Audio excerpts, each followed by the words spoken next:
Welcome everyone to Network 2020's discussion about what to expect from the energy transition. My name is Courtney Dogger and I'm the president of Network 2020. This conversation, which I think was always relevant, is one that has become much more so as the road toward cleaner energy sources is one that has also been impacted by Russia's invasion of Ukraine. So I expect that we should have a very interesting discussion on our hands today.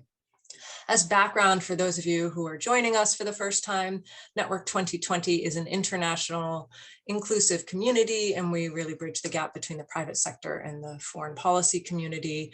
We run a lot of webinars like this one. We have private member-only discussions with foreign policy experts that you can get involved in. We run a number of other programs as well.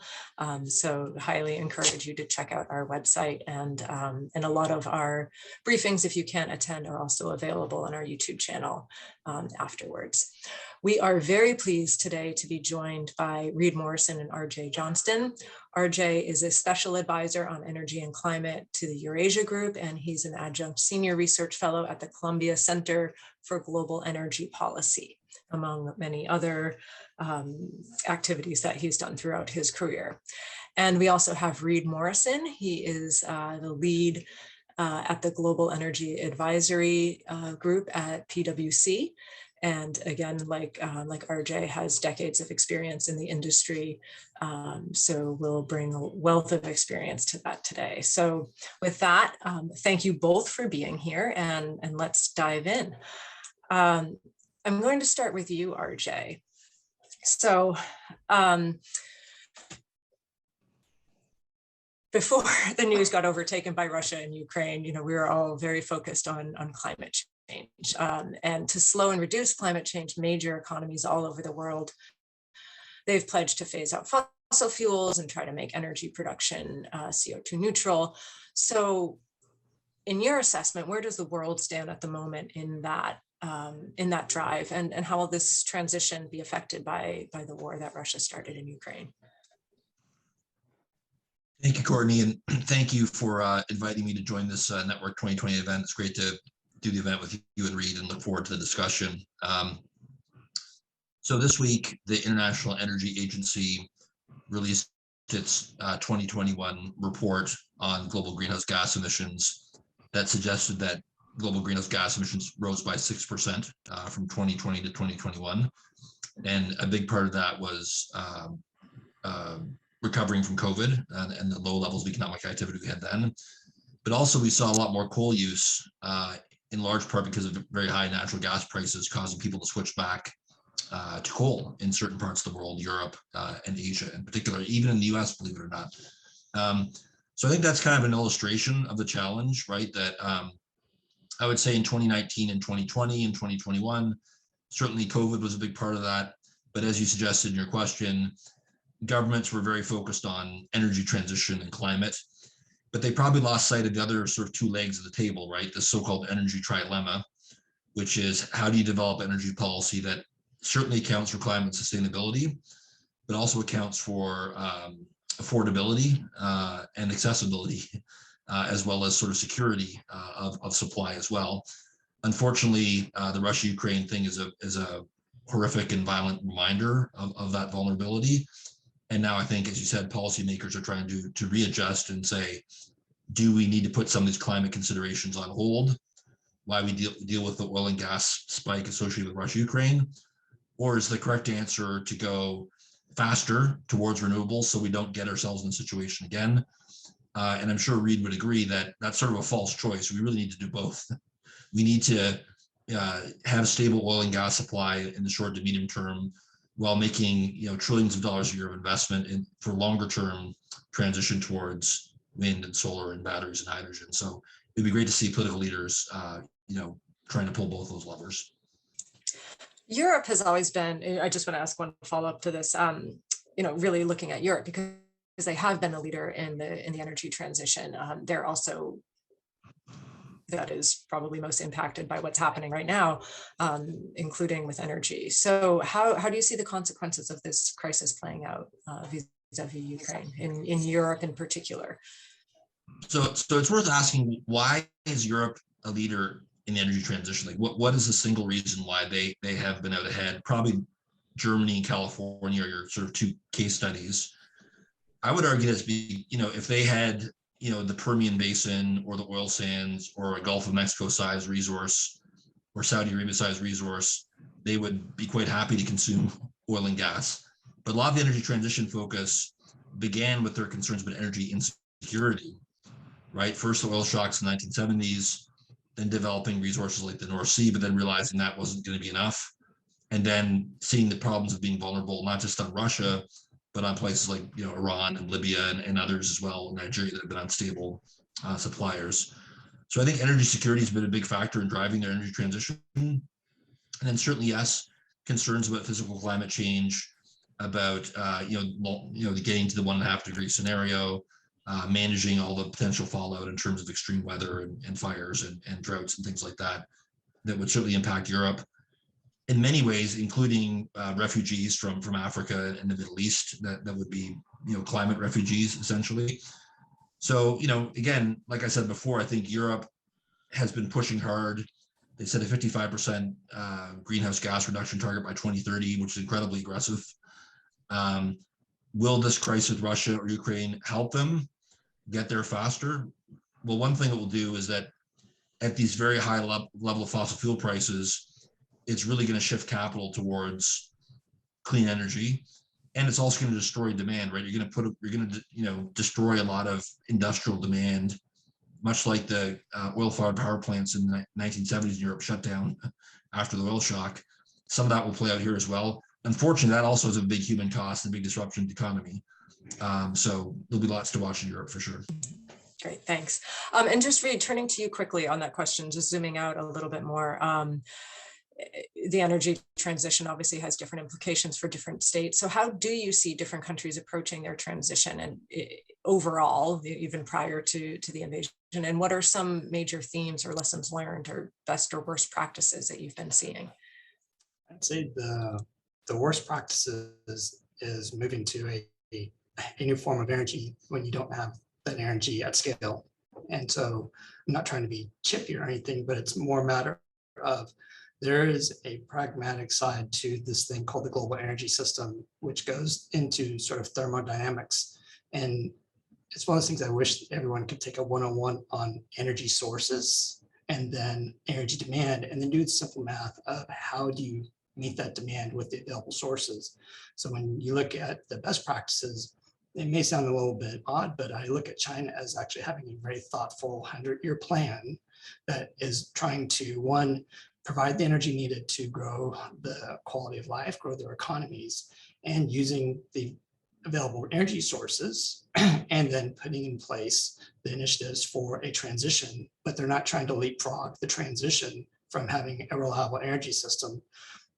I'm not going to say that something as good has come out of this Russia situation because it's horrible. What has been a pivot, though, that I've been dying for is a constructive conversation that's based on facts and aspiration.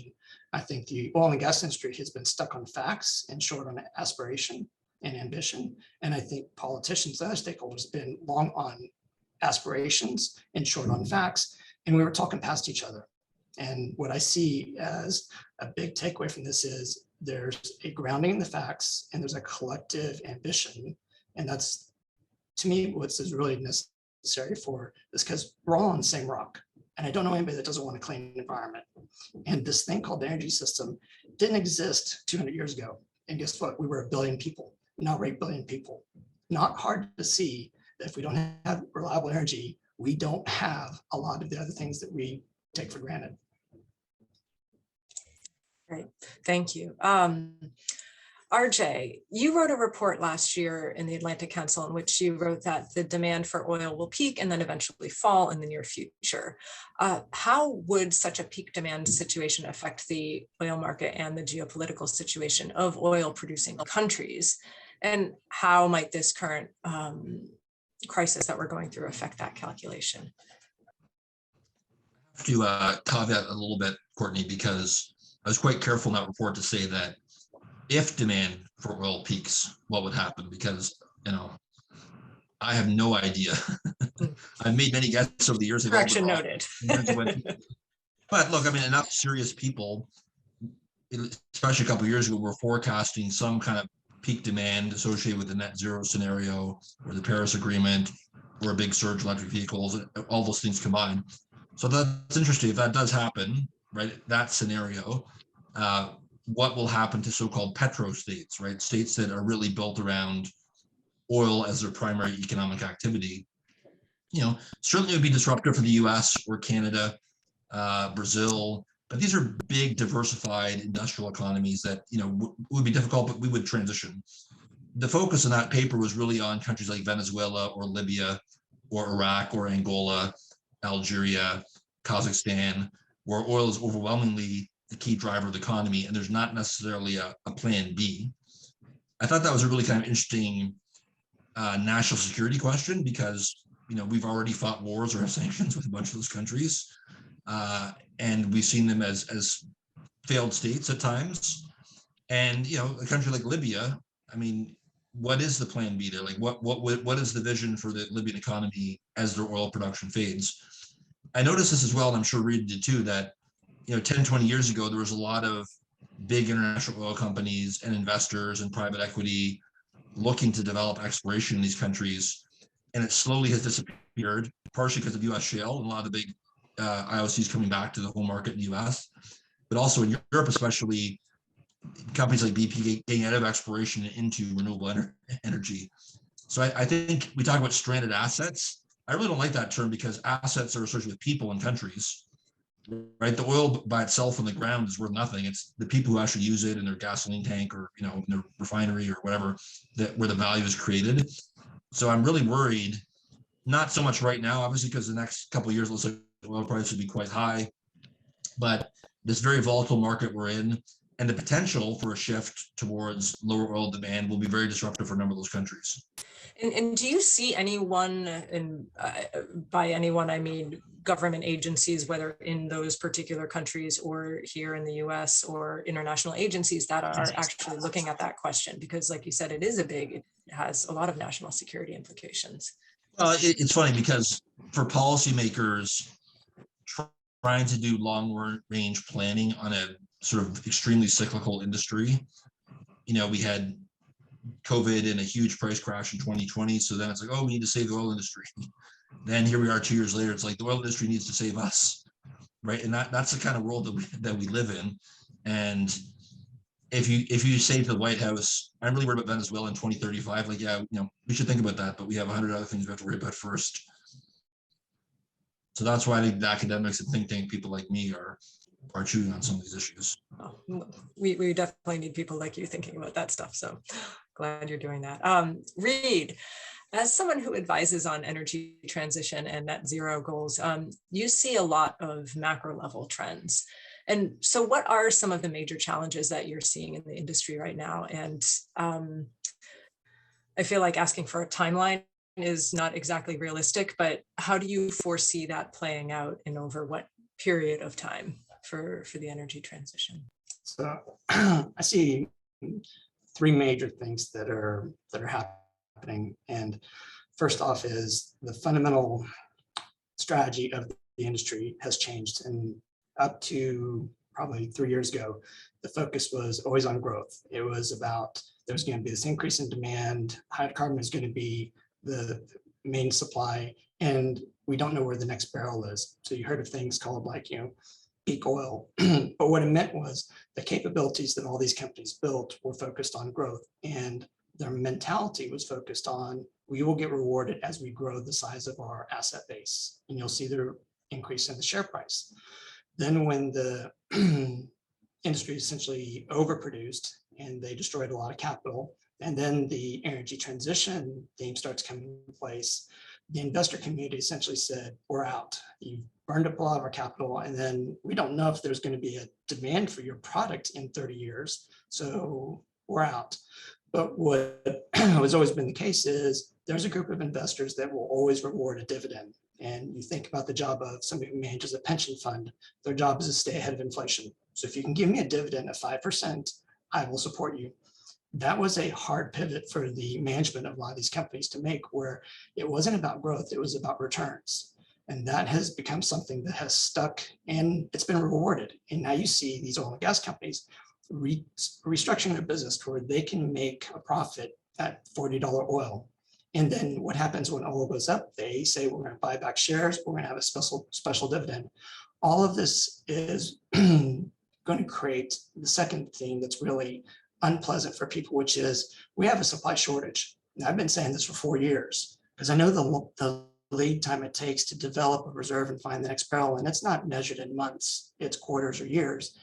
And when you starve the exploration side for 4 years, and you have what's known as the natural decline rate, you're losing 3 to 5% of the production volume every year just because of the structure of the rocks. And when you let that happen for 4 years, and then demand continues to grow, you essentially have a gap that is not going to be solved unless you have capital and you're able to go through that engineering cycle. So we have a supply shortage, and it's not going to get solved very quickly. And then the third major thing is the industry is kicked into gear around seeing the energy transition as being their next mission. There was this rhetoric around the end of the industry and stuff around keeping it in the ground. And what is so cool when you get into the real essence of this industry is, one, they're very stoic. Two, they're working on some of the leading edge science and technology that would blow your mind. Some of the world's largest supercomputers are designed and used by the oil and gas industry. The technology it takes to drive a drill bit and find, a zone the size of a 5-gallon bucket miles underground takes such amount of robotics and automation and deep science. And now they're hearing the call for, we've got to capture carbon. We've got to find alternative energy sources. To do carbon capture takes 3 things. 1, you have to have great engineers and scientists, because these are complex pieces of equipment. 2, you have to be able to, if you're going to sequester it, understand the geology, understand the reservoir. 3, do large capital projects and operate complex assets for decades. That's what this industry has done. So now they see it as a chance to lean in and do good for not only their reputation, but do good for their stakeholders. And then the side around alternative energies, they're geeking out on it. But the part about this that I actually had the CEO of a alternative energy company explain to me about 10 years ago, he said, I'm just trying to replicate what Mother Nature already created. And I was like, okay, keep talking. And he said, the hydrocarbon. Everyone's trying to find a way to store solar power. It's like, okay, yeah. The hydrocarbon, its source material is algae. It used photosynthesis. All we're doing is taking that solar energy that's captured and put together in a chemical bond. You crack that chemical bond and release energy. He was being a little bit, I think, taking some editorial license, but the point was the hydrocarbon from a composition of the materials and the energy you get has a high return on energy. And when you get into the science of how do you do wind, solar, synthetic hydrocarbons, biofuels, the industry is kind of geeking out. And this is where they're leaning into it and they're putting money into it. And they're also going to be in a position where they're probably going to have some excess free cash flow and they can invest in these things. And they're also pretty commercial. So they're going to go to where they can make a profit, but they're going to do it in a way that's going to be, I think, good for all parties. And it's going to be a really interesting, next 30 years, because they truly in their heart are not married to the hydrocarbon. They're married to the energy system because they take such pride in what happens when you have reliable energy, and they just take it as their mission to provide it. The reason why we have focused on hydrocarbon is just what RJ was saying, because it was available and it's energy dense and you can store it, use it when you want, you can move it, so you use it where you want. And that's why I think the industry is kicking into gear and no longer being viewed as the villain, but more like we're a key contributor. And the conversation, I think, is definitely shifted. Okay. Thank you. I'm going to have a follow-up question for you, RJ, on that in a minute. But really quickly, I just wanted to follow up with one thing, Reed, because obviously, I think a lot of these trends that you're talking about are pretty long-term and really focused on the supply side. On the demand side, do you see any push for energy efficiency? What role does that play? And is that something that, as we kind of go through this bumpy, short-term period, how will that play out?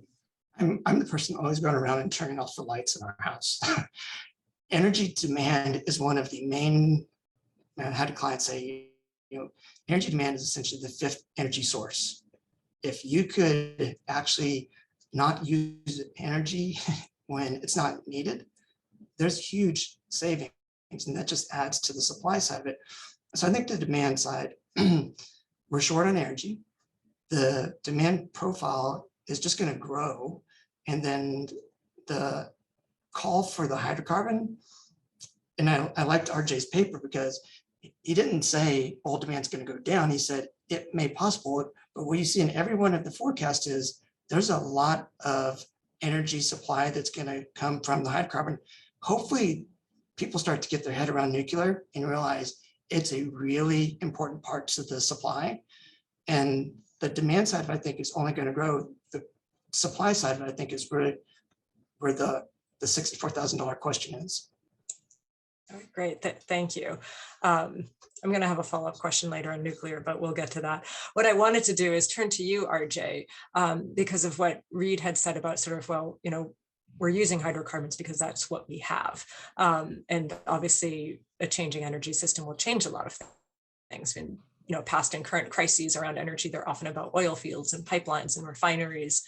So in the current transition, power, transport, storage infrastructure, green tech, resources like rare earth, they all seem to be pivotal in all areas where China may be leading.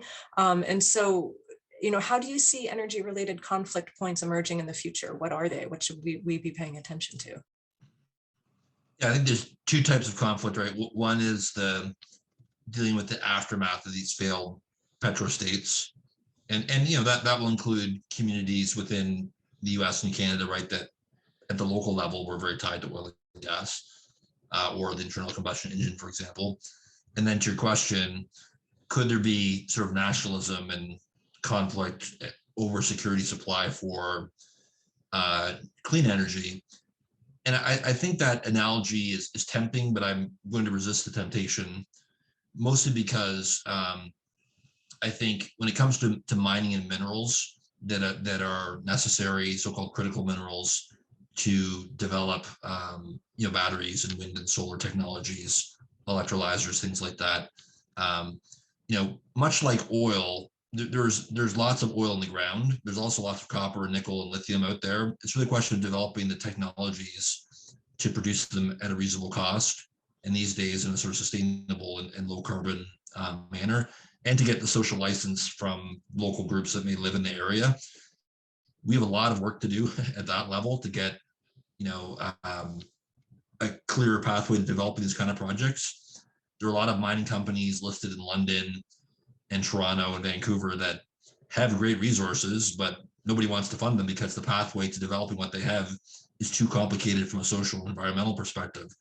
So I think if we're really going to push for full electrification of the global economy, built around things like green hydrogen and wind and solar and batteries, there will be a mineral response.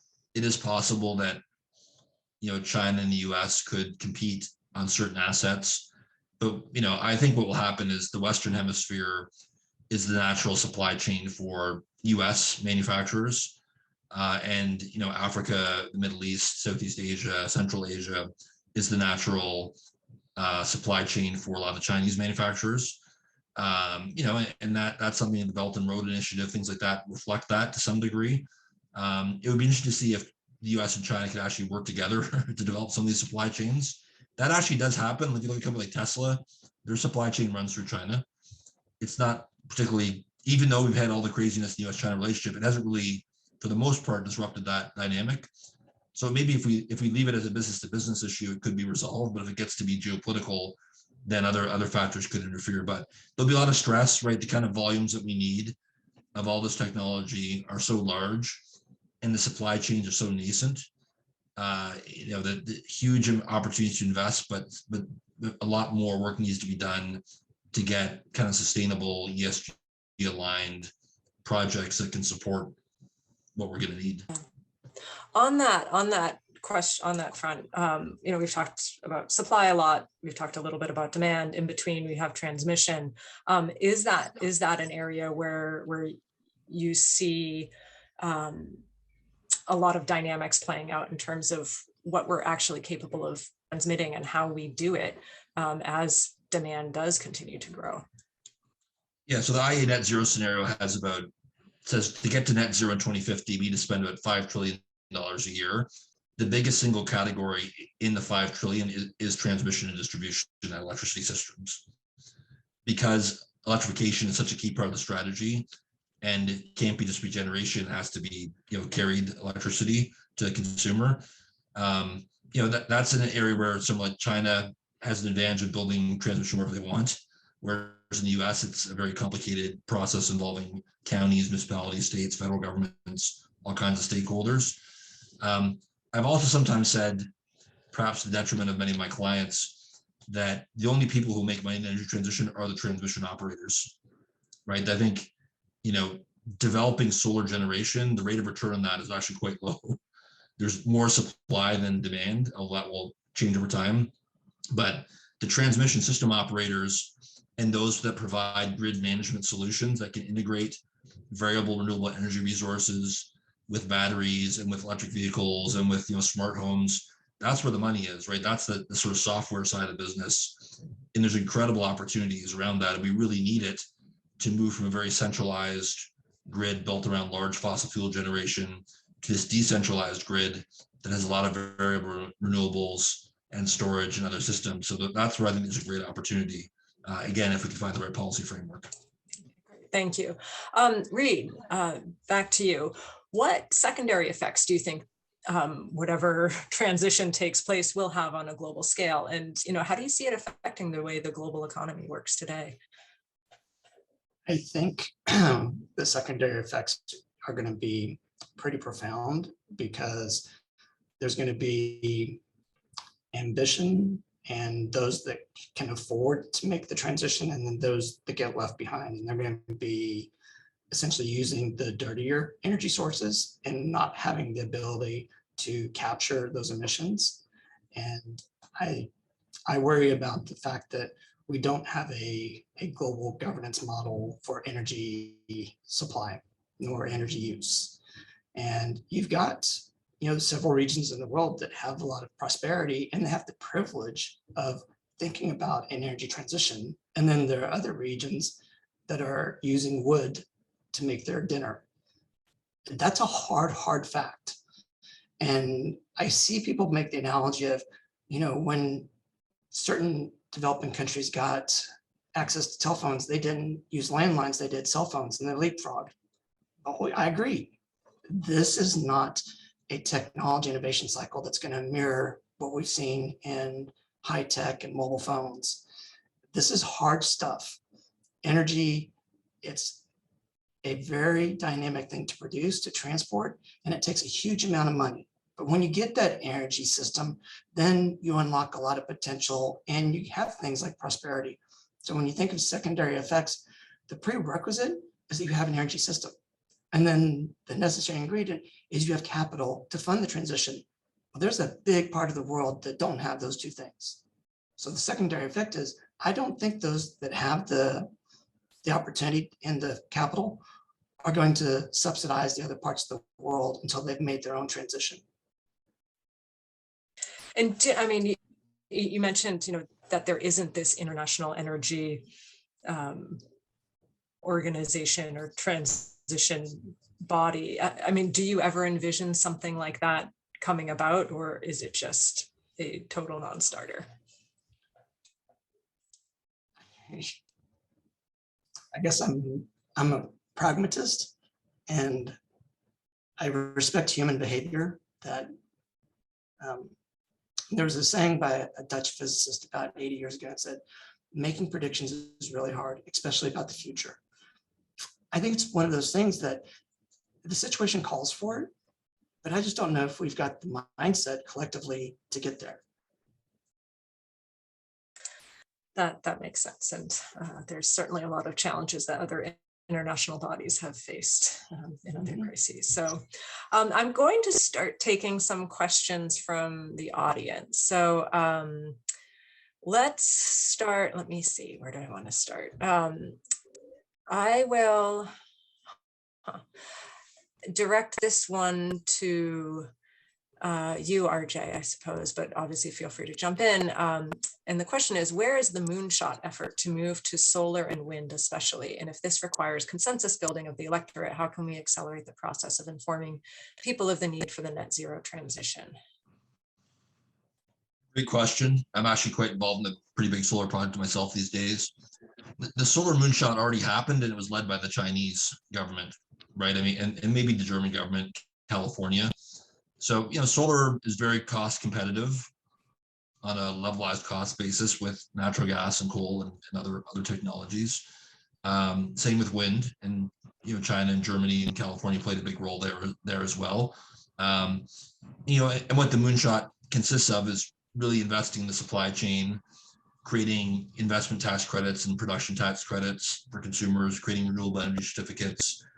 All that played out over the last 20 years, during which time the cost of a solar module went from, $2 to like 25, 30 cents a module. Pretty big changes. And solar efficiency went from 10% to 22, 23%. So now the question is, what's the next moonshot? And the Biden administration talked about an earth shot for hydrogen, for example, which I think is interesting. There's people looking at small modular reactors. There's people looking at advanced biofuels. But it took 20 years for solar to achieve kind of cost parity. And I think that'll be true with hydrogen as well, right? That, of course, natural gas prices are quite high, so that parity may happen faster if it stays at this level. But to really scale these industries can take a long time. I think governments can de-risk that for investors, right, by providing incentives, both for producers with those investment tax credits or production tax credits, but also for consumers with, renewable energy certificates, carbon pricing, things like that can make a big difference as well. We've made some progress in decarbonizing the electricity sector. There's a long way to go still in many countries. Now we have to look at decarbonizing transportation, manufacturing, home heating, and all of these will require, big government dollars to de-risk those investments for those that want to put capital to work to get to the scale we need. Great, thank you. Ree, turning to you, we have a pretty technical question that's looking, or maybe it's not so technical, but looking at oil gas pipeline use in the US. So they want to know about, let me see if I can phrase this properly. Do oil companies own the land right of way for the oil gas pipelines? Could they build a companion business taking water from the Great Lakes and Northeast US to parched Midwest and Southwest? So for reverse direction of water pipelines in the US, is that a possibility? I honestly don't know. I know they have the right of way. A lot of times they're leasing the land, they don't own it, but they have right of way. But that right of way, in all the cases I know of, is contingent on what's the use of that. And obviously they're moving hydrocarbon molecules. And so for a use to be different than what the permit was for, it would require, I think, just going through that permitting process. But honestly, I don't know. RJ, I'd be curious. Do you know? Well, my parents live on the shores of Lake Huron. I know they would never sign off on selling that nice Canadian water to the Americans. So I think you forget about that idea. But actually, seriously, I think that is the challenge, right? That the not just the Canadians, but the Great Lakes states are very wary about moving water south and west.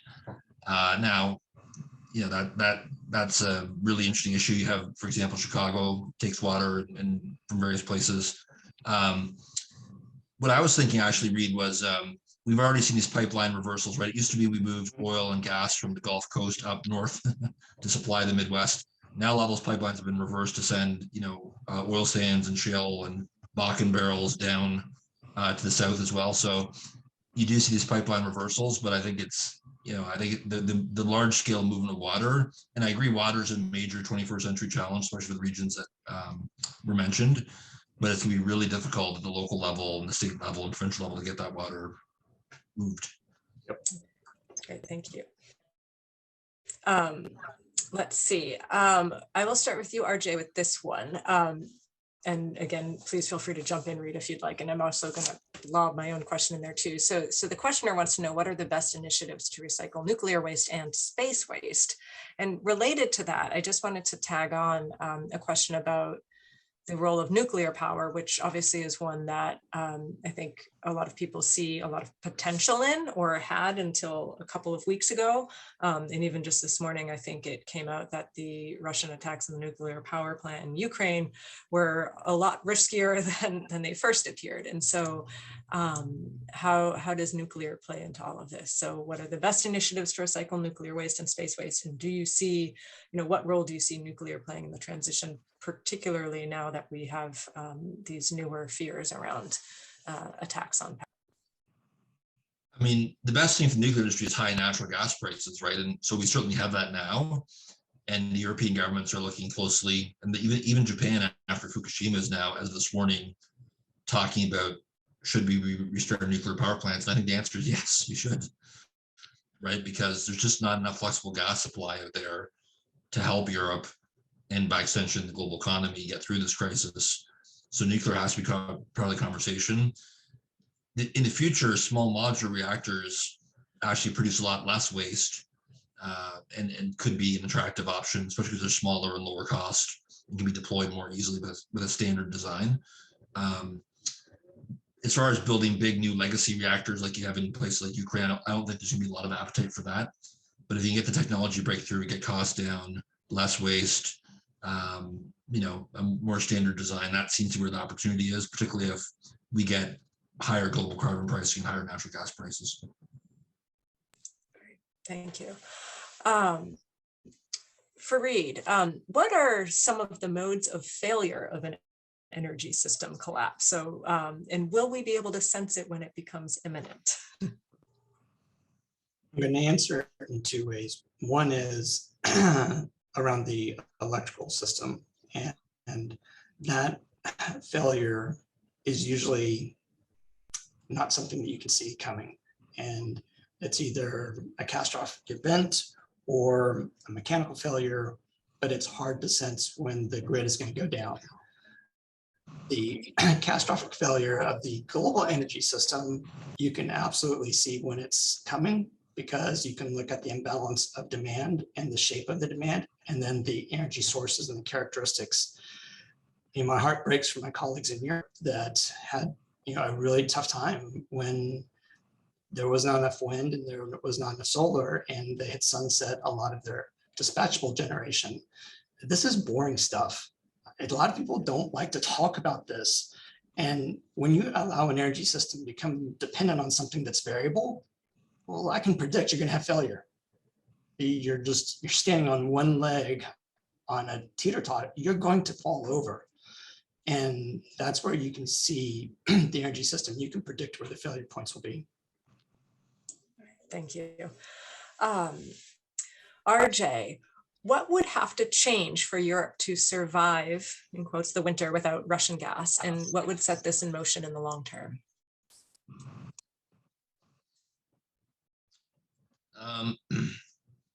The European gas prices have been down a lot in the last 2 days because there's been very moderate weather forecast for the next 2 weeks. So, someone out there is watching out, I guess, so that's a good thing. Look, I think when it comes to next winter, if the Europeans can fill their gas storage to maximum capacity, which they didn't do this last cycle, that would help. That will have to come mostly from LNG, which would be expensive, but you could see supply diverted from elsewhere. The efficiency side is critical, as Reed mentioned earlier, right? That the IEA mentioned as part of their 10-point plan for the EU to reduce gas dependence on Russia was that if all commercial industrial sites lowered their thermostats 1 degree Celsius, that would save 10 billion cubic meters of gas, right? So, Russia is supplying 170, 180 billion cubic meters. That's a pretty significant amount. So it's going to have to be tackled from a lot of different angles. I'm most skeptical about those who are promising a quick fix with something like hydrogen. It's not a quick fix. Like it is a fix, but it's a 10 to 15 year fix. And even something simple like electric heat pumps, like it's great. We could ramp up like wartime production of electric heat pumps, and we could ship them to Europe, and they could install them, and they would create jobs. But they run on electricity, and electricity runs on natural gas and coal and nuclear and all the things we're talking about. So I'm much more skeptical of some of the quick term solutions that are out there. I think the gas storage and the efficiency answers are the best ones. Okay, thank you. Reed, this question is, national oil companies still control a lion's share of global oil and gas reserves. Some of the points made thus far are about private corporations, but could you speak to the likelihood of NOCs ramping up fossil production in the short term and or pivot to things like green hydrogen, such as Saudi plans, or solar, such as the potential in Australia? The typical national oil company has a different purpose than the private or their national oil companies. And I think people need to give respect to what the national oil company's purpose is, and that's to provide for the country revenue. It is to monetize the resource for the use of that country. And the highest return of all available resources is producing their hydrocarbons. So I think we need to have some grace towards the national oil companies and what their purpose is. If there is a way for them to generate returns on alternative energies, they would do it, because they are so authentically focused on improving the lot of life in their country. And I so dig working with the national oil companies because it's a different vibe. It's a different feeling. I've done work for a lot of these. They're same brilliant engineers and scientists, but the purpose is different. And that's where you get grounded in. There is the energy transition going on, but there's a movement within their country to raise the standard of living, raise the education level, decrease infant mortality. And they're the main revenue source for that country. So I look at it and I kind of check myself and go, yeah, I'm kind of, I'm the one who's tone deaf. I'm coming from a place where we've got reliable energy and we don't have concerns around education. Maybe you ought to do exactly what you're doing. Now, they do have a call on us, help them do it in a cleaner way. The hydrocarbon industry does have an emissions problem. And it is one that if they don't solve it, we're all going to suffer. And that's where I do see the national oil companies being very, very open to the technology innovation and allowing their own assets to be some of the places where we do the experimentation of carbon capture. We do the experimentation of, can you create large scale hydrogen using that natural gas resource? But they're not going to be the leader, but they'll be open to it. Great, thank you. RJ, can you speak about the role of countries, especially Saudi Arabia, and particularly in the context of Biden's outreach, and what you think the future of Gulf-US relationship looks like around energy? Yeah, it looks pretty rocky at the moment. I think that, most Americans probably realize that the Saudis and Russians are part of something called OPEC Plus, where they've been working together since essentially, 2016 to try to, manage the global oil market, some of the volatility by coordination of, supply policy. The Saudis also, especially post-Trump, sort of see the America First policies and, heard Obama talk about pivoting U.S. foreign policy towards Asia, saw the messy exit in Afghanistan, and they're saying, we don't want to cut off our ties with the U.S. because they're still our biggest security partner, but we need to start hedging, and we need to think about the Russians and the Chinese, and the Chinese will probably still be buying our oil 30 or 40 years from now. And Russia is, willing to sell us weapons now and maybe be part of the security solutions in certain parts of the region, and be an honest broker in places like Iran. So, they're sort of hedging their bets.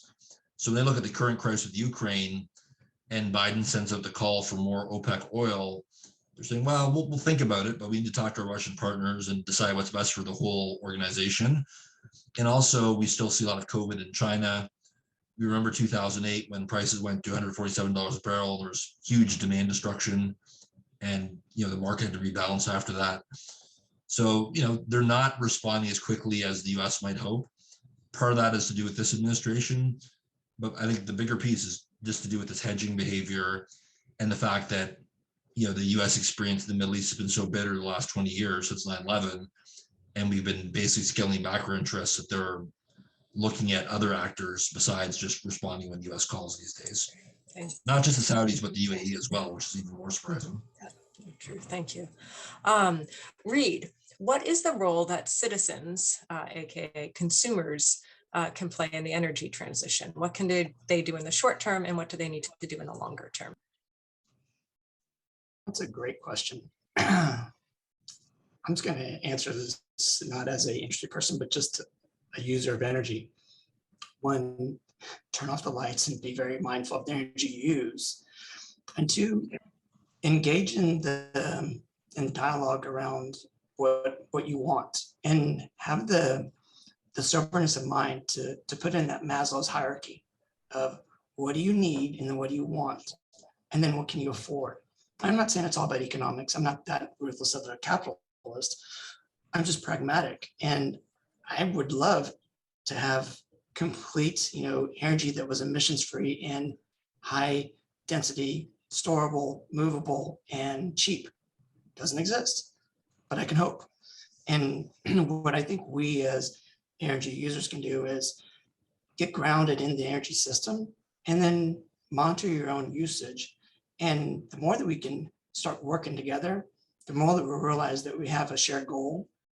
And I think if there's one thing that the traditional energies, players have hit a point of exhaustion, is explaining their purpose and allowing the attacks on them to happen from a group of users that have a very reliable energy system that's affordable.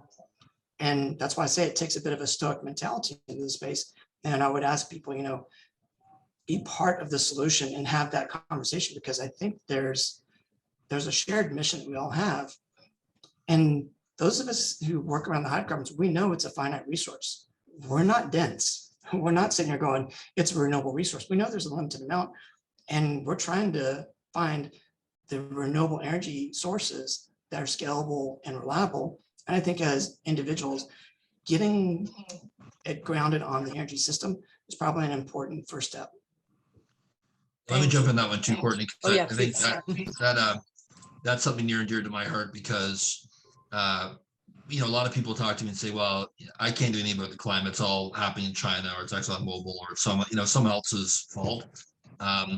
What's interesting is that the IEA net zero scenario, even after all the carbon capture in there and the biofuels and the hydrogen and the wind and the solar, they said there's still 8% of the emissions reductions that we need that can only be changed through changes in personal individual behavior. And it really comes down to personal transportation, home energy, shopping, and dining. Right. So I think, as Reed said, I think our individual decision making in those categories in aggregate actually is a huge part. That you're just not going to get to net zero without taking actions in those areas. It's probably especially incumbent on those of us in the OECD world, the wealthier countries, to be the leaders and not expect people who are struggling to get through the day to be able to make as the kind of choices that we can make. So I'll be really interested to see how that evolves, what kind of business models jump into that, what kind of branding and marketing solutions you see, how you measure your individual climate footprint, because it's a really important part of the story and an essential one to getting to net zero. I mean, 8% is, 8% of 33 billion tons, or now 36 billion tons as of 2021. So that's a lot of GHGs that can be reduced at the individual level. Thank you. Sticking with you, RJ, and going back to the report that you had written last year, as the U.S. moves towards alternative energy sources to coal and oil, how will this further disrupt Russia and Middle Eastern countries' sale of their oil reserves? And and then the questioner wants to know, would this move them to more warlike behavior? I think Russia and the Middle East are in different places, and then I think within the Middle East there's different situations. The Saudis and the UAE in particular have generated a lot of wealth from selling oil, obviously, and they've made a fairly aggressive effort to diversify their economy, to take their petrodollars and reinvest them in other sectors of the economy. It's probably going a little bit better in the UAE than Saudi, but they are pushing that direction. But the point is they do have a lot of resources to work with financially. Russia, is in an interesting position as well. I think their diversification efforts have been less effective. It's such a huge country. The ability to diversify is much more limited than relatively small countries like Saudi Arabia and the UAE. And some would say that Putin's nationalism is associated with a sense of insecurity that's driven by, we need to sort of make our security gains now while we have oil wealth that we might not have 10, 20, 30 years down the road, which I think is how some of the Russian thinkers view the world. Then there's a third category, which I mentioned earlier, which is some of the weaker Middle Eastern states like Iraq or Libya that, even during COVID, experienced pretty extreme distress with low oil prices, impacting employment and government revenue and the ability to provide education and electricity and food and services that people depend on. So, there is, I think, yes, there is a risk of conflict and insecurity from some of this. Some of it will be in Russian foreign policy. A lot more of it will be probably to do with, internal instability in those weaker OPEC states. Okay, thank you. Reed, one thing that is being proposed as a solution to meet clean energy goals is imposing a steadily rising price on carbon. Would this work? And what would that entail? It's interesting. I get the point that it would create some certainty. There's a dimension to this that I don't think a lot of people have kind of thought all the way through, and I'm sort of a systems thinker. If you follow me, it's going to be a little bit geeky, but when a company makes a net zero commitment, they're now compelled to have disclosures that are likely going to be across scope 1, 2, and 3, the entire value chain, all the supply chain emissions, all the customer use of that. And it's pretty clear that there's going to be some form of regulatory disclosure. So you're going to have the same level of scrutiny on your emissions and disclosure as you do on your financials. So you can't have a restatement. You can't say, I didn't mean what I said. So now think about it this way. You set a goal, maybe it's 2050. You've got an emissions footprint of, well, I'll say it's 50 million tons of CO2. There is a limit to how much you can decarbonize your activity. So you're going to be requiring offsets.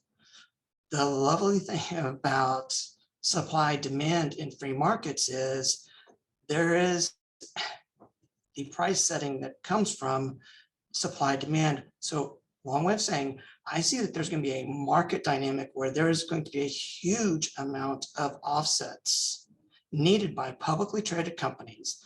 They're going to have to come to the realization that they signed up for something that they are going to need quality verified offsets, and there's not enough of those that exist right now.